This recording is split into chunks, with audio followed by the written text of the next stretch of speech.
தலைவர் ரஜினிகாந்த் வந்து அவமானப்படுத்தப்பட்டாரா அப்படின்ட்டு சோசியல் மீடியாக்களில் கடந்த சில தினங்களாக செய்திகள்லாம் ஓடிட்டு இருந்தது. ஒரு சில செய்தி சேனல்களில் கூட இது பற்றிய செய்திகள் வெளியிட்டிருந்தாங்க.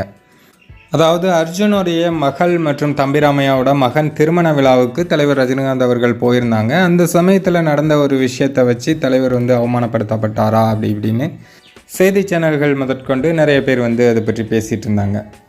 ஆக்சுவலாக அங்கே என்ன நடந்தது அப்படிங்கிறத பற்றி ராஜ்கமல் வந்து ஒரு இன்டர்வியூவில் பேசியிருக்காரு. அங்கே என்ன நடந்தது அப்படிங்கிறது பற்றி ராஜ்கமல் சொன்ன அந்த வீடியோவை பார்க்குற எல்லா ரசிகர்களுக்குமே கண்டிப்பாக அது வந்து ஒரு கூஸ்பா மூமெண்ட்டாக இருக்கும். ராஜ்கமல் என்ன சொன்னார் அப்படின்னா, அதாவது ரியாஸ் கே அகமது வந்து ஓடி வந்திருக்காரு. ரியாஸ் கே அகமது வந்து தலைவரோட பிஆர்ஓ. அவர் வந்து 2 பேருக்காக தான் ஓடுவாராம். ஒன்று வந்து தலைவர், இன்னொன்று தனுஷ். அவர்கிட்ட யார் வந்திருக்காங்க அப்படின்னு கேட்கும்போது தலை அப்படின்னு சொல்லியிருக்காரு. அச்சச்சோ தலைவர் வந்துட்டாரா அப்படின்னு இவருக்கு கையும் ஓடலையாம் காலும் ஓடலையாம். ரியாஸ் அண்ணன் ஓடி வரும்போது எனக்கு பக்குன்னு ஆயிடுச்சு. ரியாஸ் அண்ணன் 2 பேருக்கு தான் ஓடுவாரு. ஒண்ணு தலைவருக்கு ஓடுவாரு, இல்ல தனுஷ் சார் வந்தாருன்னா ஓடுவாரு. ரியாஸ் அண்ணன் ஓடி வந்தோன்னா யாரு அப்படின்னு தலை அப்படின்னாரு. ஐயோ தலைவர் வந்துட்டாரா. தலைவர் வந்த உடனே எல்லாரையும் ஃப்ரீ பண்ணி விட்டுருக்காங்க. ஆனால் தலைவர் வந்து என்ன சொன்னாங்கன்னா, ஒன்றும் பிரச்சனை இல்லை நான் நிற்கிறேன் அப்படின்னு தலைவர் சொல்லியிருக்காங்க. தலைவரோட அந்த சிம்பிளிசிட்டியை அவர் எப்போ தான் விடுவாரோ தெரில அப்படின்ட்டு ராஜ்கமல் அந்த இன்டர்வியூவில் சொன்னார். எல்லாத்தையும் ஃப்ரீ பண்ணி விட்டோம். பட் அவர் உள்ள வந்து நான் நிற்கிறேன் அவர் அந்த சிம்பிளிசிட்டியை எப்போ தான் விடுவாரோ நினைக்கிறேன் அப்படின்னு.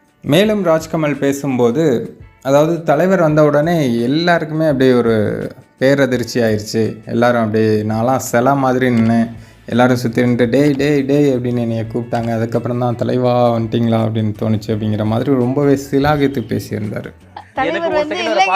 இப்படியே நிற்கிறேன் நான் அப்படிங்கிறாங்க எல்லாரும். ஐயோ சாமி கோயிலேருந்து. இது மட்டும் இல்லாமல் இன்னொரு முக்கியமான விஷயமும் சொல்கிறாரு பாருங்க. அதாவது தலைவர் வந்த உடனே கோயிலில் இருக்கிற கடவுளே அப்படி இறங்கி வந்த மாதிரி இருந்தது அப்படின்னு அவர் சொன்னார். ஃபைனலாக அவர் அந்த இன்டர்வியூவை பேசி முடிக்கும்போது இன்னொரு முக்கியமான விஷயம் சொல்கிறாரு. அதாவது அங்கே வந்த நிறைய செலிப்ரிட்டிஸில் தலைவர் ரஜினிகாந்த் அவர்கள் மட்டும்தான் ரொம்பவே சிம்பிளாக வந்திருந்தாங்க.